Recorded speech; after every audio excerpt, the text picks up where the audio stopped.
Digital science space course का video number 15। मैं इसमें बताऊंगा बोर की परमाणु मॉडल के बारे में। ठीक है, क्योंकि बोर का परमाणु मॉडल यहाँ से क्वेश्चन बनता रहता है, एक दो क्वेश्चन निकल आता है। ठीक है, पर आपको लगेगा कि हमने पढ़ा हुआ है, परंतु छोटे छोटे पॉइंट्स यहाँ से बन के निकलते हैं। जैसे कि परमाणु का जो बोर का परमाणु मॉडल है वो कब दिया गया, किसके द्वारा दिया गया? नील्स बोर्स के द्वारा ये परमाणु मॉडल दिया गया। कब दिया गया? सन 1913 में। प्लांक ने सन 1900 में क्वांटम सिद्धांत का उपयोग किया। ठीक है, इन्होंने किसके आधार पर दिया? प्लांक के क्वांटम सिद्धांत के आधार पर। प्लांक का क्वांटम सिद्धांत था, क्वांटम सिद्धांत सन 1900 में दिया गया था। ठीक है, तो उसके आधार पर नील्स बोर ने परमाणु मॉडल तैयार किया था। ठीक है, आगे आता है इसकी कुछ अवधारणाएं हैं। रदरफोर्ड के परमाणु मॉडल की कमियों को दूर करने के लिए नील्स बोर ने कुछ मॉडल, सतत सरलतम मॉडल प्रस्तुत किया, जिसकी कुछ अवधारणाएं थी। नंबर 1, हाइड्रोजन परमाणु में इलेक्ट्रॉन नाभिक के चारों ओर केवल स्थिर या अचर वृत्ताकार कक्षाओं में चक्कर लगाता है। हाइड्रोजन परमाणु की बात की थी। हाइड्रोजन परमाणु में इलेक्ट्रॉन नाभिक के चारों ओर केवल स्थिर या अचर वृत्ताकार या गोलाकार कक्षाओं में चक्कर लगाता है, जिन्हें बोर कक्ष या कोष कहते हैं। बोर कक्ष को क्या कहते हैं? बोर कक्ष या बोर की कक्षा या कोष कहा जाता है। ठीक है ना, कोष या बोर कक्ष कहा जाता है। जो हाइड्रोजन परमाणु की कक्षा होती है उसे क्या कहते हैं? बोर कक्ष। या ये नाभिक के बाहर और भी कक्षाएं होती हैं, जिन्हें क्रम से कक्षा 1, 2, 3, 4 कह सकते हैं। अगला पॉइंट है, किसी निश्चित ऊर्जा की स्थायी कक्षा में घूमते समय इलेक्ट्रॉन विद्युत चुम्बकीय विकिरण उत्सर्जित नहीं करता, जिससे उसकी ऊर्जा का ह्रास नहीं होता। यानी कि किसी निश्चित कक्षा में या गोलाकार कक्षा में या बोर कक्षा में जब इलेक्ट्रॉन घूम रहा होता है तो वह किसी विद्युत चुम्बकीय विकिरण का उत्सर्जन नहीं करता, जिससे उसकी ऊर्जा का ह्रास नहीं होता है।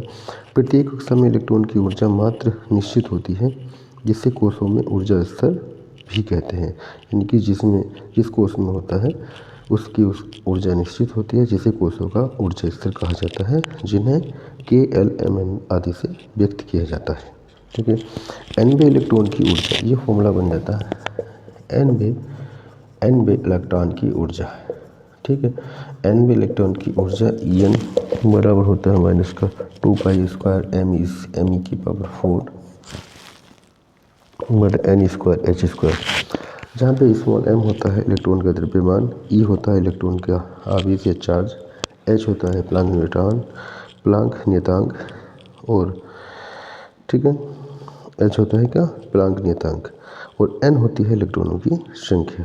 अगला पॉइंट बनता है, किसी भी कक्षा में कोई इलेक्ट्रॉन जब तक घूमता रहता है जब तक कि उसका कोणीय संवेग कोणीय संवेग mvr h/2π का पूर्ण गुणज होता है।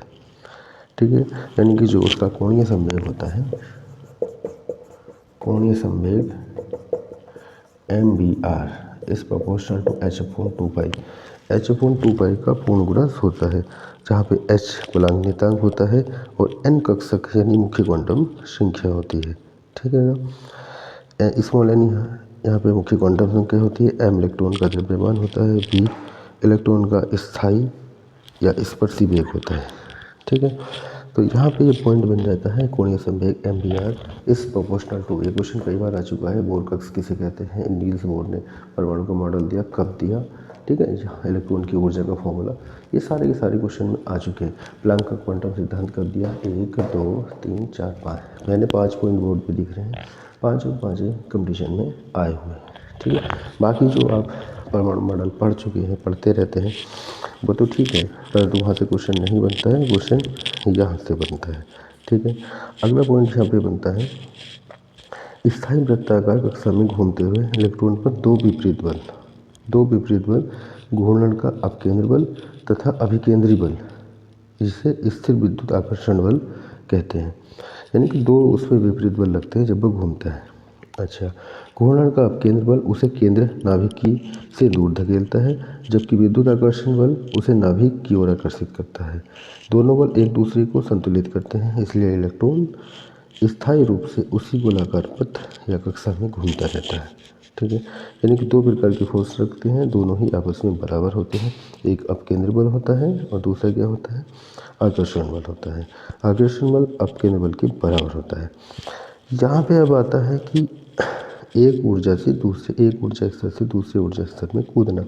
जब इलेक्ट्रॉन का अवशोषण अब एक से दूसरे में कैसे जाता है, जब इलेक्ट्रॉन निम्न ऊर्जा स्तर से उच्च ऊर्जा स्तर में कूदता है तो उसे उत्तेजित अवस्था कहते हैं। क्वेश्चन आया है उत्तेजित अवस्था क्या है। उत्तेजित अवस्था क्या है, जब इलेक्ट्रॉन निम्न ऊर्जा स्तर से उच्च ऊर्जा स्तर में कूदता है, ये भी कॉम्पिटिशन में आया हुआ है, तो उसे क्या कहते हैं, उत्तेजित अवस्था कहते हैं। दूसरा है आयनन अवस्था। आयनन अवस्था वह होती है जब उच्च ऊर्जा स्तर से निम्न ऊर्जा स्तर में इलेक्ट्रॉन आता है तो उसे आयनन अवस्था कहते हैं।